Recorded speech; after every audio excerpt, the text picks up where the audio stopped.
Haya, mnaendeleaje kama kawaida daktari wema? Vitu vya bure usiweke mkono chini. Hizi ni gloves. Kuna wenye watauliza gloves ni nini? Karafuu zinakuwaga hivyo. Je, mtu mzima una miaka 35 40 haujajijenga, hauna gari, hauna nyumba, hauna kiwanja. What are you expecting? Ayo, ukienda kulala weka karafuu. Sasa mimi kwa kitanda changu kuna karafuu. Karafuu inakusaidia nini? Yes.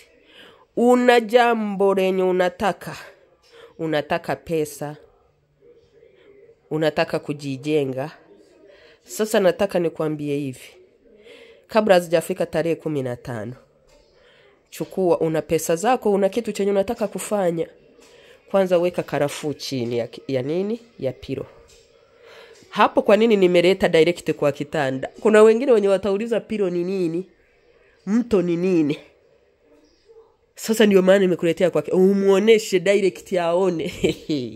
Jamani, nina watu wananitesa hapo mtandaoni. Mtu anakuuliza kwa kitu chenye anaona. Karafuu ni nini? Ni hapa. Mto ni nini huu hapa? Sasa kama unataka kufungua biashara, kwanza weka karafuu hivi chini. Welala. Kila kitakujia kwa kichwa chako bila wema kukuambia. Uone hiyo biashara yenye utafungua itadumu au utafirizika kuharibu pesa zako. Basi ukijua uende kwa kazi, ukijua kweli haitaenda mbele, uende kwa kazi nyingine. Yes. Ukijua biashara itaendelea, basi uifungue. Unataka kununua kiwanja, usije ukagonga, weka karafuu hivi, weka pilo yako.